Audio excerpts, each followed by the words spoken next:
에스라 7장. 그 에스라 6장 끝에 뭐라고 써 있어요? 에스더서로 가자라고 써 있어요.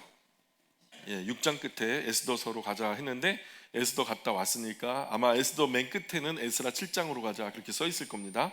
그래서 에스라 7장으로 이제 온 거예요. 오해하시면 안 돼. 에스더하고 에스라는 다른 책이에요. 에스라하고 에스더는 다른 책입니다. 오늘 에스라 6장에서 7장으로 이제 에스더 갔다가 이제 왔어요. 7장 1절부터 한번 5절까지 같이 읽어보겠습니다.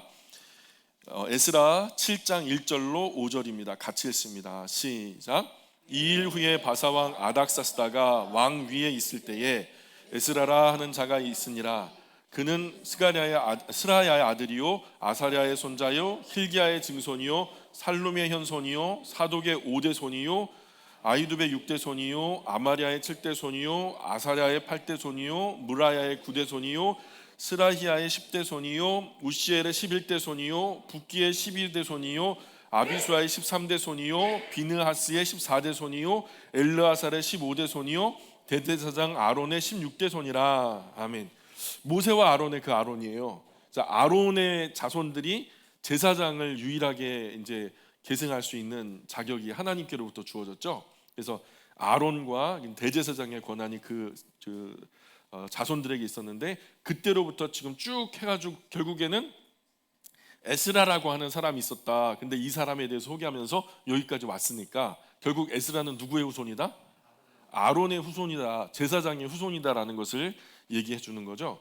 그리고서 2일 후에 7장 1절에 처음에 거기다 밑줄 한번 거보시고 2일 후 어떤 일이 있을까요? 우리 지난 시간에 에스더 사건 다루고 왔었잖아요. 그 아름다운 에스더 그리고 모르드게, 하만, 이게 아닥사스다 뭐 이런 사람들의 이제 관계 안에서 그 정말 드라마틱한 이야기를 우리가 나누고 왔어요. 그래서 바사, 여기 바사 왕 할 때 바사는 세계사 속에서는 페르시아라고 되어 있어요. 페르시아 왕 아닥사스다가 왕 위에 있을 때에 아닥사스다라고 하니까 세계사 속에서는 아무리 검색해도 이 이름이 안 나와요. 이게 뭐냐면 이 아닥사스다는 아하수에로, 다시 말해서 크세르크세스의 아들이에요. 크세르크세스의 아들. 그래서 아하수에로 왕의 아들 아닥사스다가 위에 있을 때에 아닥사스다라고 하는 사람은 세계사 속에서는 아르타크세르크세스 이렇게 불리는데 별명도 있어요. 이 사람 별명이 한번 따라해 보실래요? 졸리셔서 따라할 수 있을지 모르겠는데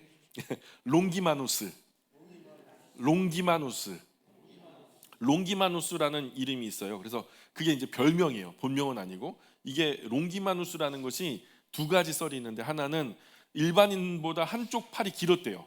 비정상적으로 한쪽 팔이 길어서 팔이 길다라고 하는 의미의 롱기마누스라고 불렸던 썰이 있고, 하나는 그의 팔 아래에 통치 영역이 너무 크다 보니까 그게 통치 영역이 크다라는 의미로서 롱기마누스라는 그렇게 불렀다는 설이 있어요. 그래서 세계사와 자꾸 이제 연결하는 이유는 잘 모르는 분들이 성경을 자꾸만 신화적인 얘기다, 이 말이 되냐 하면서 그 역사 속에서 보지 않고 그냥 성경 따로 신화적인 얘기로 오해하기 때문에 이런 부분에서 자꾸 현실 세계 안에 세계사와 연결짓지 않으면 세상은 계속해서 성경을 신화라고, 그리스 로마 신화와 이 성경을 같은 맥락에 놓고 본다니까요. 억울하잖아요.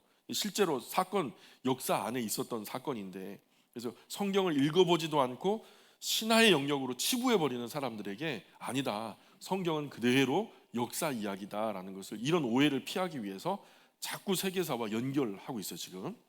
자, 에스라라고 하는 자가 있으니라. 그래서 에스라라는 분이 1차 포로 이후에 2차 포로 인솔자로 오게 됐는데 2차 포로 인솔자로 온 에스라가 돌아온 시기는 주전 457년 정도. 그래서 그러면 1차 귀환이 주전 536년이고 2차 귀환이 457년이니까 2차 귀환자들은 1차 귀환자들이 돌아온 후에 2차로 돌아온 사람들과의 차이가, 한번 산수 한번 해볼까요? 산수. 주전 457년 빼기 536년. 우리 청년들, 학생들 똑똑하니까 바로 암산으로 나오죠? 몇 년? 79년. 오, 맞아요. 태준이가 맞았어. 태준이가 이렇게 눈으로 얘기했어요. 그죠? 그렇다고 한 거잖아요. 그죠? 79년의 간격이 있는 거예요. 1차 귀환자들과 2차 기환자들 사이에 79년의 텀이 있는 거예요. 그래서 그 어간에 에스더 사건이 있었던 거예요. 그 페르시아 현지에서 그런 사건이 있었고, 1차 귀환자들을 인솔해서 돌아온 총독 수룹바벨, 대제사장 여호수아 이런 분은 성전 건축하고 성벽 만드느라고 막 거리와 해자를 이루고 사람들이 살 수 있는 거주지역, 기초 인프라를 갖다 열심히 만들고 구축한 거죠. 그래서 이것은 1차 귀한 지도자들이 귀한 백성들과 했던 것은 하드웨어를 구축하는 일이었고, 이런 일을 총독 수룹바벨과 대제사장 여호수아가 감당했던 것이고, 그러나 그런 성벽을 만들고 성전을 지어 놓기만 했다고 나머지 다 자동으로 돌아가는 것은 아니잖아요. 그래서 귀환한 사람들 마음에 그게 원래 하나님이 예루살렘 성에서 떠나가셨다가 이사가는 거 있잖아요. 행구 짐을 챙겨가지고 성벽으로에서 나가는 모습으로 하나님이 이 성을 떠나셨다는 그 그림 언어로 보여줬잖아요. 근데 하나님이 다시 돌아오시는 그림 언어를 우리가 봤잖아요. 그죠? 스가랴에서요. 그래서 돌아왔다. 하나님이 이 성에 머문다. 그래서 성전이 재건되었고 그 성전 안에 하나님이 계시다. 그러니까 어쨌든 그것은 이제 하드웨어적으로는 장치가 이제 마련된 거예요. 그 안에서 중요한 건 뭐냐면 예배당이 중요해요. 예배당 안에서 드리는 예배가 중요해요. 그죠? 예배당 안에서 드리는 예배가 중요하죠. 여기가 아니더라도 저 들판, 논바닥, 뭐 광야, 사막에서 예배를 드려도 예배가 귀하기 때문에 예배당이 귀한 거지, 예배당이 귀하기 때문에 예배가 귀해지는 건 아니잖아요. 같은 이치로 성전이 귀한 것은 그곳에 하나님의 자신의 이름을 두시겠다고 약속하셨으니까 성전이 그런 의미로 귀하다는 거죠. 본질이 되시는 하나님이 그 성전에 거하시겠다고 약속하셨으니 그게 돌아왔다라는 것을 이스라엘 귀한 백성들에게 말씀해 주셨으니 이제 이스라엘 백성들도 그 구도에 맞게 전에와 같이 하나님을 경외하며 그분을 예배하는 것, 그때 당시는 제사하는 것을 회복해야만 했다는 거죠. 그래서 1차 지도자들은 그런 하드웨어적인 것들을 마련했다면 2차 지도자들은 이 소프트웨어를 업데이트하는 그런 진짜 중요한 예배당의 예배를, 또 성전 안에 제사를 회복하는 일을 이제 맡아서 하게 되는 거죠. 그 주도자가 누구냐? 에스라라고 하는 사람이에요. 제사장 출신 에스라. 자, 7장 6절 보세요. 7장 6절. 이 에스라가 바벨론에서 올라왔으니 그는 이스라엘의 하나님 여호와께서 주신 모세의 율법에 익숙한 학자로서, 제사장이면서도 학자예요. 그죠? 그의 하나님 여호와의 도우심을 입음으로 왕에게 구하는 것은 다 받는 자이더니, 왕에게 총애를 받았던 사람이에요. 7절. 아닥사스다 왕 제7년에 이스라엘 자손과 제사장들과 레위 사람들과 노래하는 자들과 문지기들과 느디님 사람들 중에 몇 사람이 예루살렘으로 올라올 때에 이 에스라가 올라왔으니 왕의 제7년 다섯째 달이라. 첫째 달 초하루에 바벨론에서 길을 떠났고 하나님의 선한 손이 도우심을 입어 다섯째 달 초하루에 예루살렘에 이르니라. 자, 여기서 아주 중요한 정보를 얻을 수 있어요. 어떤 정보를 얻을 수 있냐? 그 페르시아 현지에서 예루살렘 이 본토까지 오는 그 시간을 우리가 좀 특정할 수가 있어요. 첫째 달, 즉 1월 초하루에 출발했대요. 계산하기도 편하게 도착을 언제 했대요? 5월 초하루에 도착했대요. 그러면 몇 개월 만에 도착한 거죠? 5개월. 만으로 따져서 첫째 달 초하루에 출발했는데 다섯째 달 초하루에 왔으면은 만으로는 4달, 만으로는 4달 그런 길을 걸어온 거죠. 그러니까 페르시아에서 여기까지 거리가 어느 정도 가늠이 되죠. 왕복하려면 어떻게 돼요? 4개월, 그죠? 거의 1년 잡아야 되는 거예요. 그 안에서 할 일도 있을 테니까.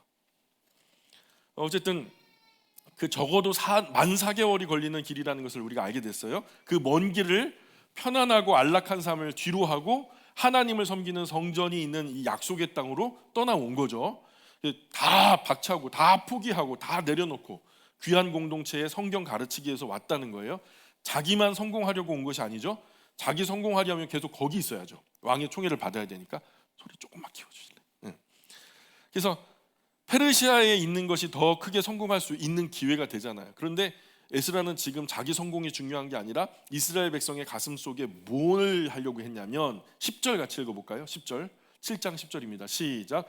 에스라가 여호와의 율법을 연구하여 준행하며 율례와 규례를 이스라엘에게 가르치기로 결심하였었더라. 아멘. 자, 율례와 규례를 이스라엘에게 가르치기로 결심했다는 거죠. 이것이 에스라가 예루살렘에 돌아온 진짜 목적이에요.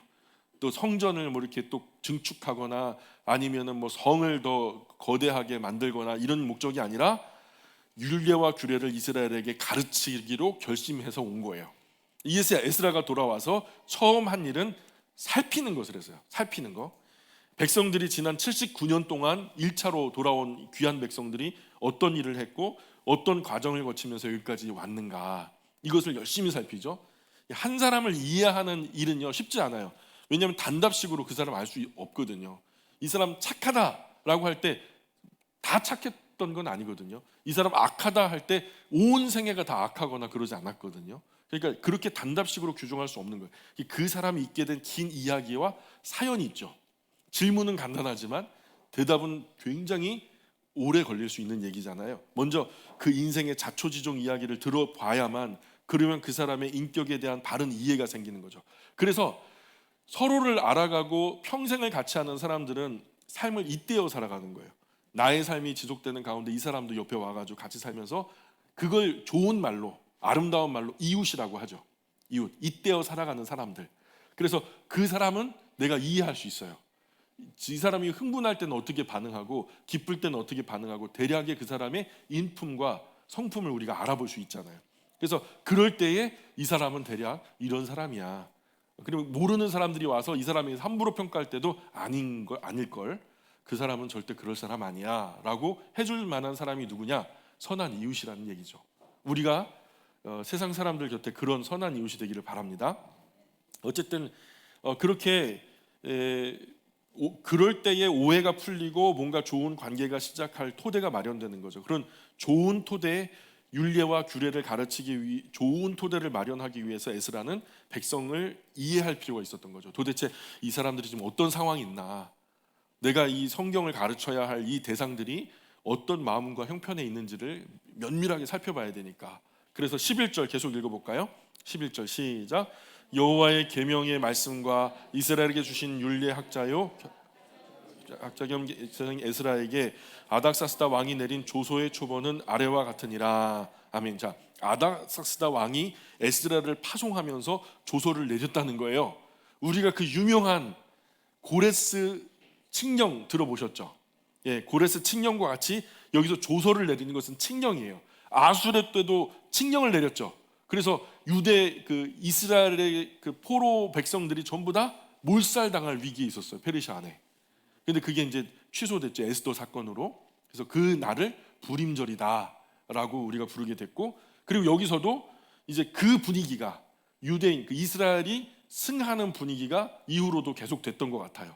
그러니까 지금 이 아닥사스다 왕 때 조서를 내렸는데 그 조서의 내용을 보면 이게 여호와 하나님을 향하여서 어떤 분위기인가를 한번 여러분이 마음속에 생각해 보세요. 그게 7장 12절로 14절입니다. 한번 같이 읽어볼게요. 자, 시작. 모든 왕의 왕 아닥사스다는 하늘의 하나님의 율법의 완전한 학자 겸 제사장 에스라에게 조서를 내리노니 우리나라에 있는 이스라엘 백성과 그들 제사장들과 레위 사람들 중에 예루살렘으로 올라갈 뜻이 있는 자는 누구든지 너와 함께 갈지어다. 너는 네 손에 있는 네 하나님의 율법을 따라 유다와 예루살렘의 형편을 살피기 위하여 왕과 7 자문관의 보냄을 받았으니. 아멘. 자, 분위기가 어때요? 옹호적이에요? 아니면 뭔가 맞서는 대결 구도예요? 과거 이집트 파라오 때 모세가 나가겠다고 그랬더니 이집트 파라오가 뭐라 그래요? 말도 안 되는 소리 하지 말라고 그냥 엄청나게 박해를 했죠. 나중에는 쫓아와서 죽이려고까지 했잖아요. 근데 그거와는 다르게 굉장히 옹호적이죠. 아수에로 때 이 놀라운 사건 때문에 자기 모르드게에 의해서 자기의 생명이 살려지고 또 뭐 그런 어떤 조서가 발견되어지고 여러 하나님의 장치들을 통해서 이 왕, 그때 당시의 통치자들이 이스라엘 그 포로로 끌려온 이스라엘 백성들에 대해서 되게 부드러운 마음을 갖게 된 상황이에요. 그리고 아마도 제가 생각할 때는 아닥사스다 왕에게도 하나님을 경외하는 신앙이 있었던 것으로 여겨져요. 이렇게 얘기하는 거 보면 모든 왕의 왕은 그 난데, 그런데 하늘의 하나님이라고 하는 경외하는 마음을 담아서 이렇게 하면서, 그리고 그것도 에스라가 원해서 가는 게 아니라 누가 보낸대요? 왕과 7 자문관. 7 자문관이 그렇게 말씀드렸던 이 페르시아의 7 지혜자를 말하는 거예요. 왕 가장 가까이에서 지혜로운 판단을 하도록 이 옆에서 고문 역할을 하는 분들인데 이분들이 주도해서 에스라가 그렇게 본토로 돌아갈 수 있도록, 그래서 거기서 선한 사역을 할 수 있도록 누가 파송한다? 왕과 7 자문관이 파송한다는 거예요. 그래서 15절에 왕과 자문관들이 예루살렘에 거하시는 이스라엘의 하나님께 성심으로 드리는 은금을 가져가고, 여기서도 뭔가 그냥 여상한 표현이 아니죠, 그죠? 왕과 7 지혜자도 에스라와 막역한 관계였던 것 같아요. 그래서 에스라가 이런 뜻을 품고 예루살렘으로 귀환할 때 첫 번째로 너무 드물게 귀한 관계라 아쉬움이 너무 컸어요. 또 두 번째로 가면 언제 돌아올지 모르고, 세 번째로 가서 하는 일이 선하다고 여겨서 자기들도 동의해서 큰 아쉬움만큼 여호와 하나님을 위해 성심으로 기부 헌금을 드렸다는 거예요. 에스라의 뒷모습이 아름다워요, 추해요? 아름답죠.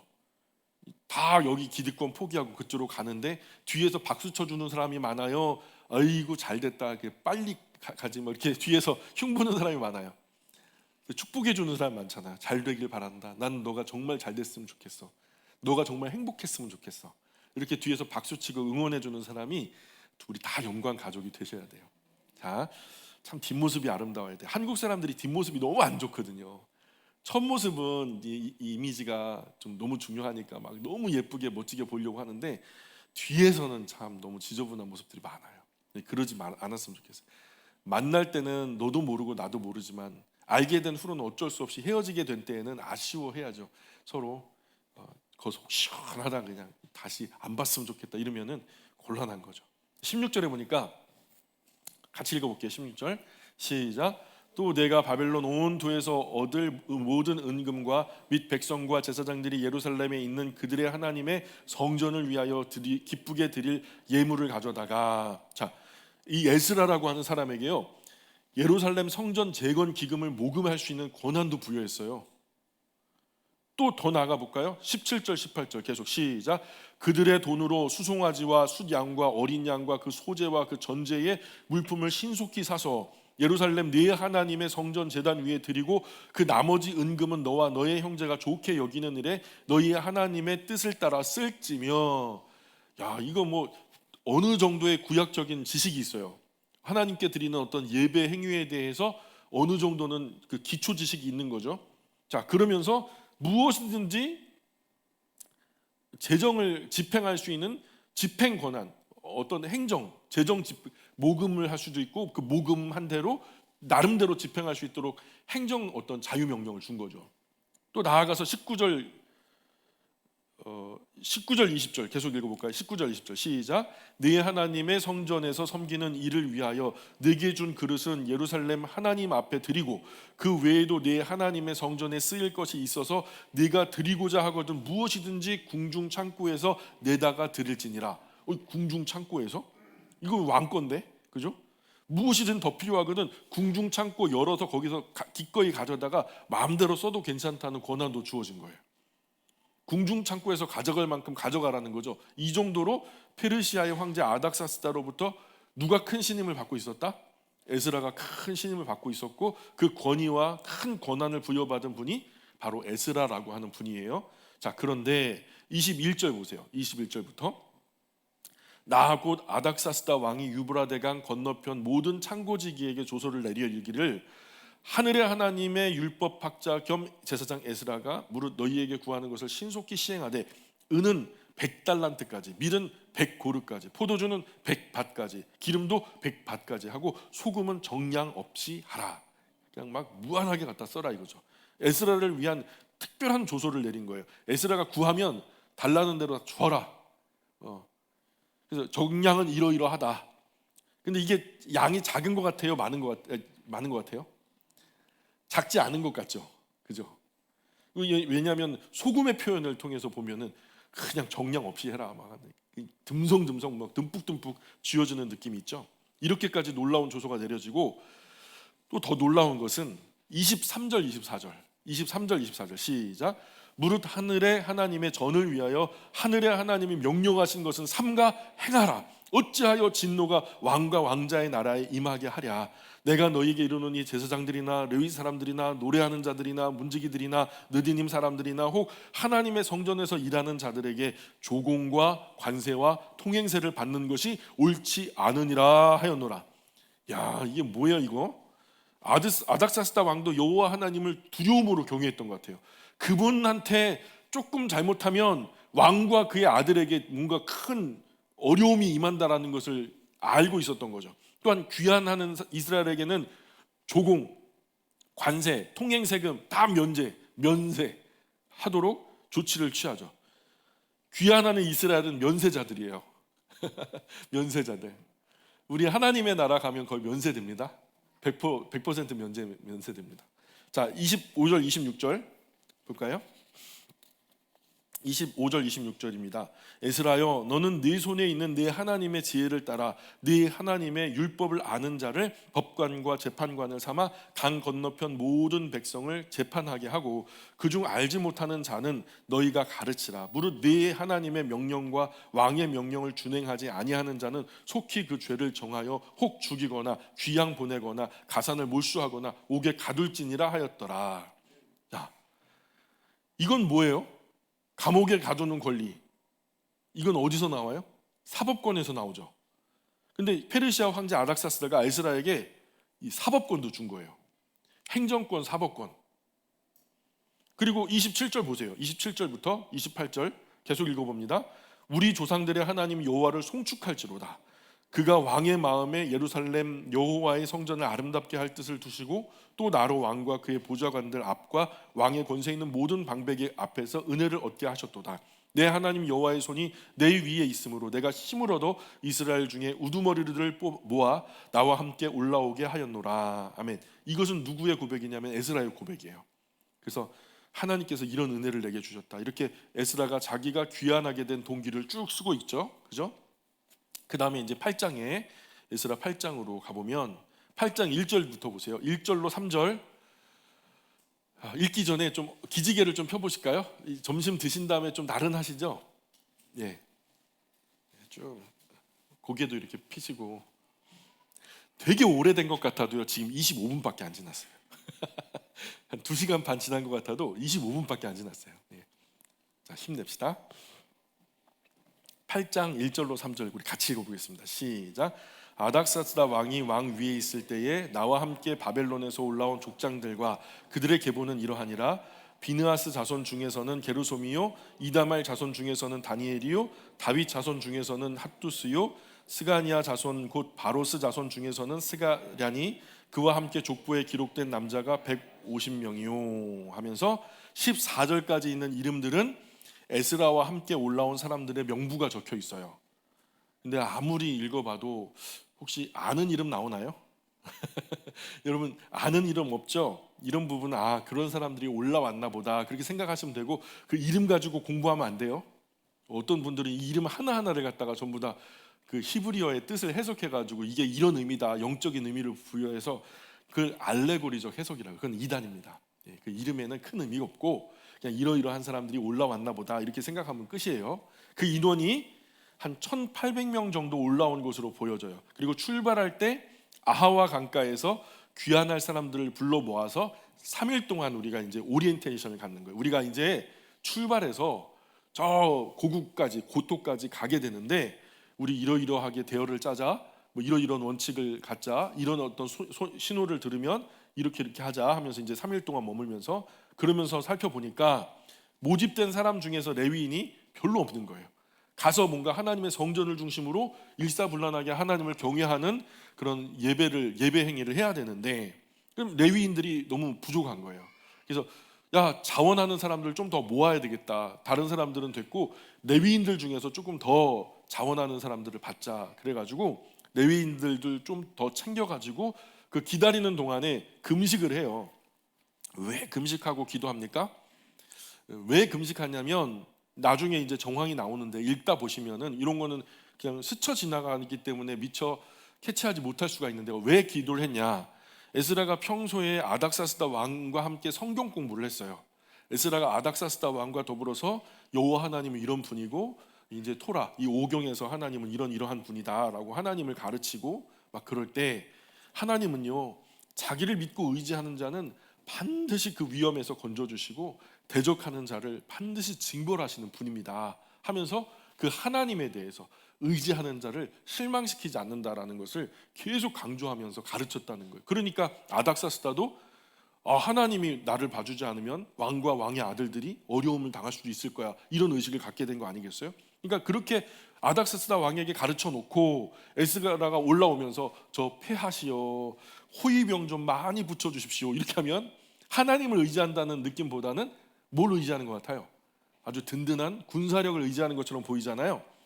야 너희 하나님이 잘 지켜주신다면서 뭐 그러면 면이 안 서잖아요.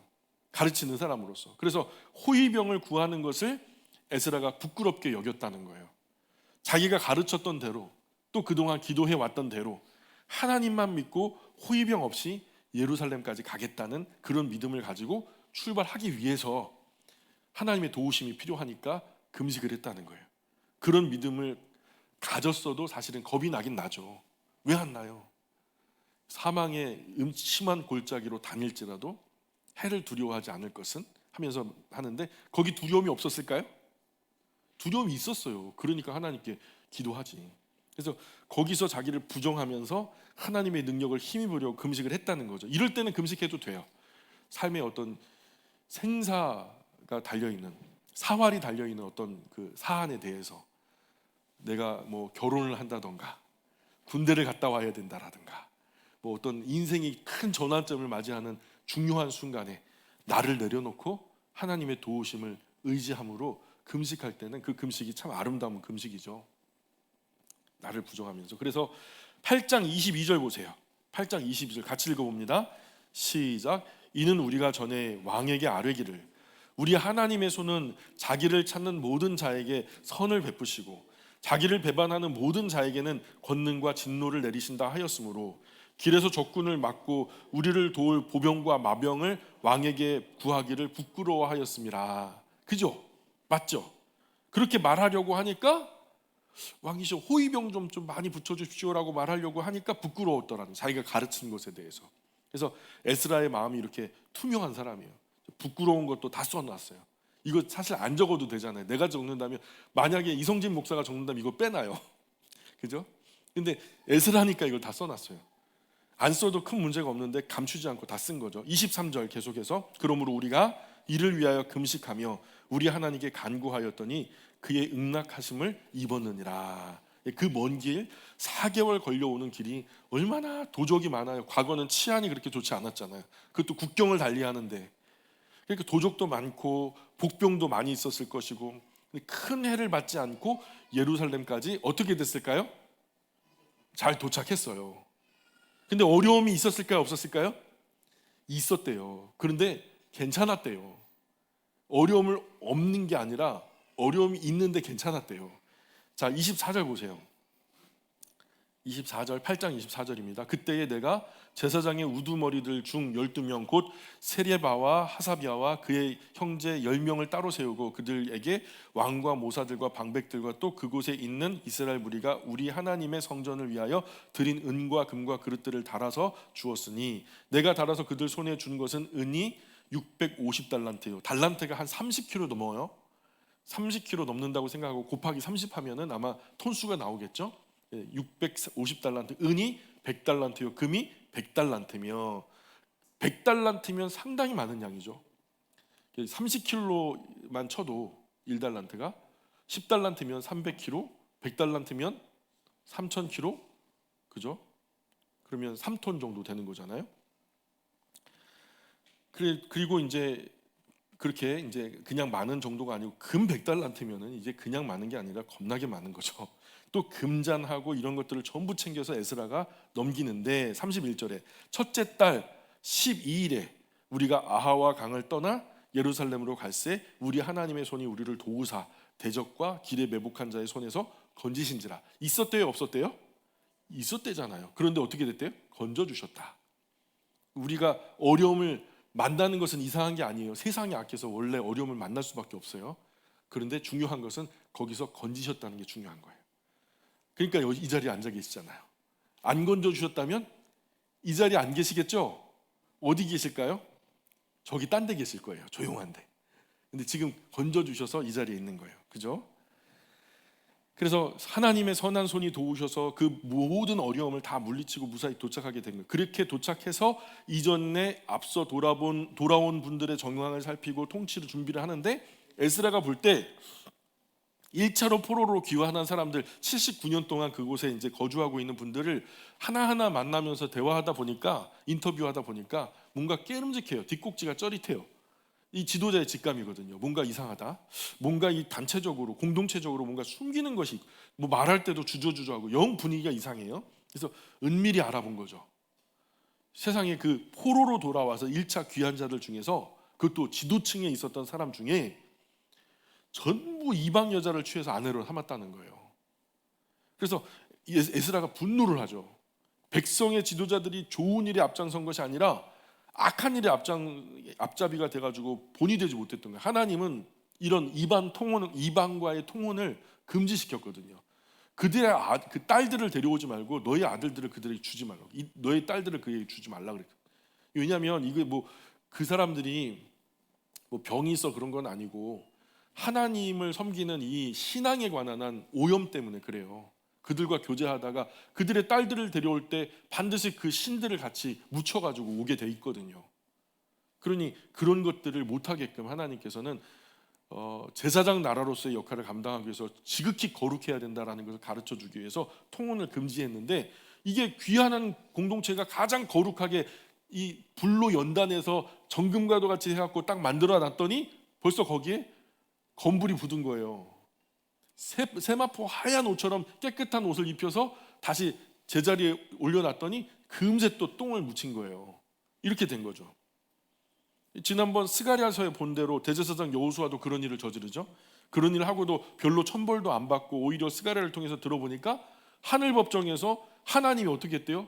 더러운 옷을 벗기고 흰 옷을 입혀주셨고, 머리에는 심지어 관까지 씌워주셔서 사면 복권까지 된 것을 보면서, 저게 큰 흉이 안 되고 큰 흠이 안 되는구나. 하나님도 이해하실 만한 거구나. 그래서 너도 나도 다 할 것 없이 이방 여자를 취해서 아내로 삼았던 거죠. 이것은 잘못을 용서해 주신 것이지 이제부터는 그래도 된다라고 말한 게 아니죠. 그게 아니었단 말이에요. 한 번은 용서해 주신 것이지. 백성이 크게 오해해서 너도 나도 이방인과 결혼하는 것을 망설이지 않았던 거예요. 에스라가 이 말을 듣자 어떤 반응을 보였을 것 같아요? 그냥 자기 막 옷을 찢어요. 가슴을 찢고 막 찢는 게 아니라 옷을 찢고 막 자기 몸에 있는 털을 다 쥐어 뽑아요. 막 이게 큰 슬픔의 표현이래요. 우리 수염, 자기 몸에 있는 털을 한번 해볼까요? 머리 한번 이렇게 해볼까요? 어떻게 될까요? 아프겠죠? 이게 슬프기 때문에 자기를 막 훼손하는 거예요. 막 다 수염을 쥐어 뽑고 머리를 다 잡아 뜯고, 그러면서 충분히 여기면 옷을 찢고 슬퍼하는. 그래서 젊은 사람들이 우리가 마냥 분노하고 슬퍼할 것이 아니에요. 총독 그렇게 할 거 아니에요. 우리 조사처리위원회를 좀 만들어가지고 정확한 전수조사를 해서 지금 이 상황이 어느 정도인지 우리가 좀 가늠해봐야 되지 않을까요? 그래서 에스라가 그것을 좋게 여겨서 이제 조사를 하는 거예요. 그래서 10장까지 쭉 이제 넘어가 43절까지 10장 한번 넘어가 보세요. 10장 43절 조사를 한 거예요. 조사를 했는데 10장 43절 44절 같이 읽어보겠습니다. 시작. 느보 자손 중에서는 여이엘과 마띠디아와 사밧과 스비네와 잇도와 요엘과 브나야더라. 이상은 모두 이방 여인을 아내로 맞이한 자라. 그 중에는 자녀를 낳은 여인도 있었더라. 아멘. 그러니까 그 전까지 10장 43절까지가 다 이제 이방 여자들과 결혼한 사람들의 명단을 기록한 거죠. 이상은 이제 무엇을 한 사람들이다, 그죠? 모두 이방 여인을 아내로 맞이한 자라. 그 중에는 자녀를 낳은 여인도 있었더라. 벌써 이방 여인과 결혼해서 자녀를 낳은 사람도 있었다. 그러면서 에스라 성격에 이 사람들 참 원칙주의자, 이런 사람들은, 성경을 깊이 읽는 사람들은 요만큼의 흠도 티도 안 묻히려고 노력하는 사람들이거든요. 그대로 둘 수는 없었을 거예요. 하나하나 불러다가 그럴 수밖에 없었던 이야기를 먼저는 들어줘요. 그랬구나, 그런 애환이 있었구나, 어려움이 있었구나, 그럴 수 있어, 그랬구나. 한편으로는 또 설득해요. 그래도 그러면 되지 않지 않냐? 하나님의 말씀에 우리가 율법과 법도를 지키겠다고 약속하고 다시 이 고토로 돌아왔는데 그러면 안 되지 않냐? 그러면서 한편으로는 또 강도가 강하게 압박해가지고 이방 여인을 한 사람 한 사람 다 친정으로 돌려보내요. 이방 여자라도 함께 살 때는 좀 편했는데 싹 보내버려요. 에스라의 설득에 또 강압에 못 이겨가지고 다 이제 보내버리고 나니까 호라비들이 그냥 가득해서 분위기가 칙칙해지죠. 또 쫓겨난 여인들은 가만히 있어요? 내가 뭐 잘못했는데, 내가 뭐 밥을 태웠어, 애를 못 키웠어, 내가 도대체 뭘 잘못했는데 내가 이렇게 쫓겨나야 돼? 내가 소방 맞은 거 아니야? 한마디로 여자들이 한을 품으면 온유월에도 서리가 내린대요. 예? 이해될 수 없는 종교적인 이유로 억지로 쫓겨난 여자들이 친정에 가가지고 울고불고 막 난리가 납니다. 난리가 나요. 그래서 친정 아버지가 듣고서는 이런 못 같은 경우가 어디 있어? 하면서 막 소리 지르고 또 옆에서 오빠들이 가만히 있어요. 이 서방 안 되겠는데 이거 한번 손 좀 봐줘야 되겠는데 그 조카의 뭐 사촌의 뭐 삼촌의 막 친구의 막 가문의 어중이 떠중이 막 논팽이 막 다 울며 불며 활탄하니까 우리 민족 우리 동네 사람을 건드렸어. 그래서 막 끌고 와가지고 애써 싸운 예루살렘 성벽 다 무너뜨리고 성문을 갖다 불태워버리고 수많은 사람들 너 내 딸을 갖다 이렇게 소방 맞췄어. 너 일로 와. 너는 이제 대릴 사위야. 우리 집에서 너 머슴살이 하면서 좀 교육 좀 받아봐 하면서 막 사위들을 갖다가 막 데려가고 잡아가고 더 죽이고 막 더 많은 사람 포로로 잡아가 버리고. 성경에는 그런 말이 안 나오는데 유대인들의 역사책에 보면은 그런 끔찍한 일들이 다 기록되고 있어요. 그래서 옳은 일, 바른 일을 하면 잘 되기만 하면은 누가 옳은 일 안 하겠어요. 옳은 일, 바른 일 하면 막 그냥 누가 봐도 그냥 복이 되는 일들만 가득 열리면 얼마나 좋겠어요. 그럼 얼마나 좋겠어요. 어느 누구도 옳지 않은 일 하려고 하지 않을 거예요. 그런데 세상에도요, 옳은 일, 옳은 말, 바른 말 할수록 삶이 어려워지는 경우가 하다니까요. 그렇기 때문에 선을 행하다가 절망하기가 쉬워요. 그래서 하나님의 말씀은 선을 행하다가 실망하지 말아라. 때가 이르면 열매 거두게 될 거야 하면서 살면 살수록 점점 어려워지죠. 그런 성경이 갈라디아의 말씀이 우리가 선을 행하되 낙심하지 말아라. 포기하지 않으면 때가 이를 때 거두게 될 거야. 이렇게 충고하거든요. 옳은 일 바른 일 할 때 고난이 있지만 손해도 있고 말할 수 없는 어려움도 있을 테지만 그래도 선을 행하다 낙심하지 말라는 거죠. 개혁은 하나님 앞에서 에스라의 행동이 옳았어요? 잘못됐어요? 에스라가 한 게 잘했어요? 잘못했어요? 에스라가 너무했다라고 생각하시는 분들이 있는 것 같아요. 혹시 그런 분들 있어요? 이거 안 되겠네. 또 개혁을 한번 해야 되겠는데요. 개혁은 하나님의 말씀에 율법에 준해서 옳았어요. 마땅히 추진할 만한 일이었어요. 다만 그 결과 큰 위기를 맞았고 진퇴양난에 빠졌어요. 계속 추진하기도 어렵고 안 하지도 못하는 상황이 되어버렸죠. 후에는 남자들이 다 죽거나 잡혀가서 예루살렘 성 안의 경비 인력조차도 충당이 안 되는 거예요. 이런 큰 고통을 겪으면서도 에스라는 자기의 직무를 묵묵히 해나가죠. 그래서 사실 에스라는 도저히 이 문제를 자구적으로 해결할 수 없다라는 결론에 이르렀어요. 이 다 잡아가고 죽이고 그래갖고 다 훼손되고 1차 79년 동안 있었던 것들이 다 이렇게 망가져 버렸는데, 그래서 그때 자원에서 누가 보냈는지 스스로 갔는지 모르지만 느헤미야라고 하는 사람의 친동생 하나니라고 하는 사람이 그 정황을 다 적어서 페르시아 황제 아덱사스다 1세 롱기마누스 술 맡은 관원으로 있었던 느헤미야 형에게 이런 참담한 소식을 전해줘요. 1차 귀환하는 사람들이 기초 인프라 애써 구축했는데 에스라의 개혁으로 인해서 다 허물어졌고 이제 어떻게 회복의 기미가 보이지 않습니다 하면서 이런 참담한 소식을 전한 거죠. 느헤미야가 이런 기가 막힌 소식을 고향 땅으로부터 자기 형제에게 듣고는 너무 가슴이 아파서 막 미치고 펄쩍 뛸 지경이에요. 얼굴에 수심이 가득해가지고. 느헤미야라는 사람 이름, 여호와의 위로하시는 여호와라는 말인데요. 그런 위로의 사람 느헤미야가 어려움을 당하던 에스라와 귀환한 이스라엘 백성에게 달려온 거죠. 진짜 가만히 생각해 보면 에스라에게는 큰 위로가 됐을 거예요. 도저히 회복의 기미가, 하나님이 옳다라고 여기시는 대로 개혁을 했어요. 근데 다 망가져 버렸어요. 이제 어쩌지? 나에게는 방법이 없는데 하는 상황에서 느헤미야가 지원군처럼 딱 온 거죠.